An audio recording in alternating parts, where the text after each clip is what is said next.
अस्सलाम वालेकुम गाइज़, अगर आप भी सऊदी अरब में रहते हैं तो अगर आप सऊदी अरब से रियाल भेजना चाहते हैं तो ये वीडियो आपके लिए है।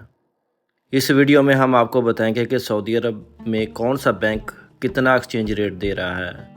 अगर आप पाकिस्तान रियाल बेचते हैं तो टॉप 1 पे हम किस बैंक को रखेंगे और बाकी इस बैंक में हम 6 बैंकों का तज़किरा करेंगे। टॉप 1 पे हम जिस बैंक को रखेंगे इस वीडियो में हम आपको बताएंगे और बाकी बैंकों के एक्सचेंज रेट के बारे में आपको मालूमात दी जाएगी। तो वीडियो लाजमी एंड तक देखना।